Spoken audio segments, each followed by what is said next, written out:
But want to talk about LSU baseball first. 4 games over the weekend. They beat Southern twice, beat Towson twice. It's a non-conference schedule that's just not very good, quite frankly. The teams they're playing most days are not very good. You're going to play 3 good teams in Houston. Louisiana Tech a couple times is a pretty solid midweek foe. But the weekends are pretty brutal, to be quite honest. And these 2 teams that came in were not very good. And LSU handled them pretty easily. Is there a ton to draw from it? Probably not. But they continue to swing the bats pretty well. And Blake Money was very good on Friday. As I look at Blake Money, it looks the part. It really does. He's holding his velocity into the 7th inning. He's not walking guys. The slider's pretty good. He's missing bats. It looks the part. We won't know until next week. And quite honestly, if he goes out there and throws 5 innings and gives up 3 runs next week, whenever game he throws, it's not going to be a harbinger for the entire season. Like it's a work in progress. But it looks pretty good at this point. It's a Friday night guy. Yeah, it looks amazing to me. He has control of the fastball. He's pinpointing it. He's striking guys out with it. And his breaking ball, man, I think out of all the pictures I watched over the weekend, he has the most dangerous and most consistent one of that. And it's a really great out pitch for him. And he's out there with so much confidence on that mound. You can tell he's put the cowboy hat on. He's feeling good about himself now. So he's been playing extremely well, and that's what you want from your Friday night starter. So I look for him to continue to play well all season because his stuff looks good. I know it's against Towson. I know it's against Maine and all this great stuff, but his stuff looks good right now. It does. The other consistent thing for the first 2 weeks of the season continues to be Braden Jobert, who we know what the big names in this lineup are going to give LSU. We know what Cruz is going to be. We know what Barry's going to be. We know what Trey Morgan is. We know what Cade Doty's going to be.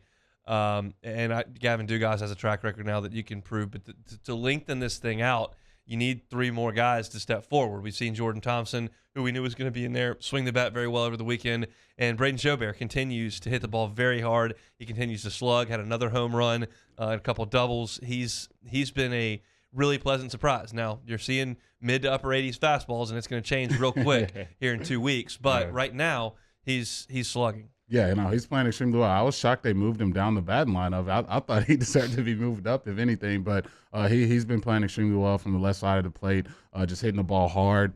And I think for LSU, I didn't think they knew that going into the season. I know they were confident in him, but the way he's been hitting the ball that hard, I think that's going to carry out this season. I love what I'm seeing from Jobert. He's definitely the perfect role for the DH position for this team. And the one game where LSU did see some solid pitching was against Louisiana Tech, and Jobert did homer in that game over the right field wall, left on left, which was really impressive. So that's good. Alex Milazzo was productive at the plate over the weekend, and what you saw was Jay Johnson's thinking for Milazzo for his at bats. We've now, Milazzo's been out there for 6 of the 8 games. He started 6 of them, and he now has 4 sacrifice bunts. We saw him bunt twice in the Southern game on Saturday. He is a guy that they're going to ask to move the baseball from time to time because you realize that he's limited up there offensively. But he did have a nice 2-hit night on Friday, surged one into right field. Yep. He's not going to hit 315 with 8 home runs. That is not going to happen. But productive at-bats are what they do need from him, and he gave you some of those over the weekend. Yeah, with this lineup, there's got to be runners on base, especially once you get 1 through 7. They start going through that lineup a couple times. When you get to Milazzo, that part of the lineup, you figure there's going to be some base running. And what have we seen from Coach Johnson? He's not as scared to lay bunts down, just get the runners move forward. And we've seen him do that. Milazzo's taking on that role. He's doing a great job laying the bunts down, and that's what you need. You want to get it back to Morgan. You want to get it back to Cruz. You want to get those guys opportunities to hit with runners on base, and that's exactly what's been happening. It is. Another just remarkable statistic that has surfaced early in the season. LSU has been hit 27 times in 8 games. I would say rather than, wow, this is a tough group that really scrappy and stays in there, I would say, why are we playing these teams that can't help but hit our batters routinely? That's what's going on. They're just getting free passes at an alarming rate. And I like drawing walks. That's going to be a huge part to any really good offense. but the fact that they've been hit 27 times in 8 games is ridiculous. Yeah, it's an anomaly. I think if this is Major League Baseball, so you'd see some mound storm pretty soon here. But it's college, so we're not going to get into that. But, yeah, it's weird. You see guys getting hit left and right, some in the legs, some in the back. Good thing no one's gotten hit in the head yet, but it's weird. I haven't seen guys crowding the plate crazy. I just think, when you're going against Maine, you're going against Towson, I mean, you're playing against some of these teams. Their pitchers aren't going to have the most control. They're not going to have the most control of the strike zone, and I think that's probably has most to do with it. Back to the mound, Ty Floyd, still just almost nothing but fastballs from him. He did throw 3 or 4 breaking balls at least this time during his time out there, but he still is heavy on the fastball. And I do agree with Coach Kelly that, like, well, no, I wouldn't say I agree. I understand the thinking. We don't need to do anything different. He's got a great fastball. We're out there to win the game. But there's an element to me that would like him to work on throwing that breaking ball when the lights are on, and they're just not doing a ton of it. And I could be proven wrong that he could go out there and be a heavy fastball guy, and that will be really all he does to get through SEC lineups. I just don't think that's a recipe to work. It's going to be tough, and I see why Coach Kelly has kind of reined him back on some of those breaking balls. I saw him try to throw a couple change-ups. One went over Milazzo's head. He just didn't have any control of it. So he has a lot more control of the fastball, and he has a lot more confidence throwing those pitches. So I know it's something he's working on, but the off-speed pitches I did see him throw, they were nowhere near the strike zone, and I know that's exactly the thing you don't need, especially once you go against some of these powerful lineups that can force walks and do all those things.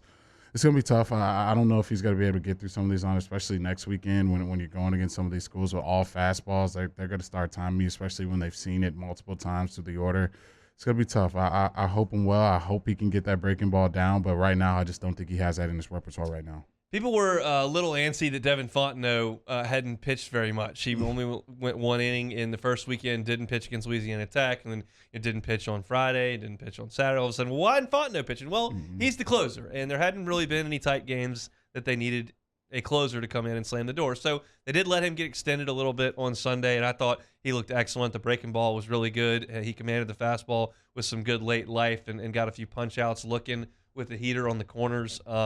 He looks the part, and he's just very stable down back there. Is he a first-team All-American? Probably not, but he's a guy with a proven track record. He's accepted that role at the back end, and I thought he looked very good. I don't think there's any issue. He wasn't not pitching because Jay Johnson didn't want him out there, doesn't think he's any good. He wasn't pitching because the opportunity didn't present itself. The first 2 games were blowouts of the first series, and he wanted to have his guys ready in case on Sunday he needed to have in a tight game, needed to have his closer. You lost the game at Tech, so you only pitched 8 innings, and he wasn't called in there. You're down in the game, and then you were blowing teams out in the first 2 games.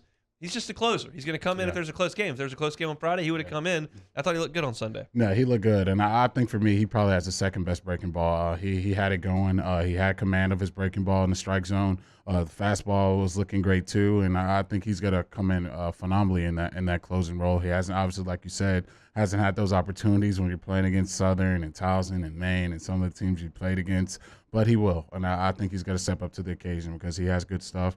He has control of the strike zone. He looks well up there. He has confidence. So I'm excited to see how Fontenot kind of takes over that role.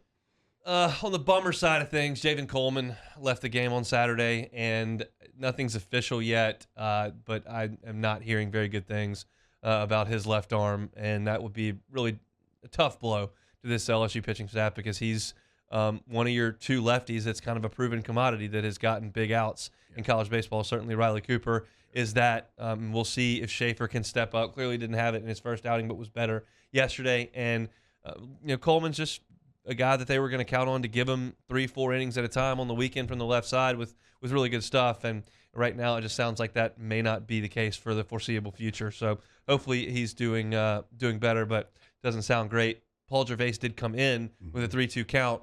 That was maybe the most puzzling thing of the weekend.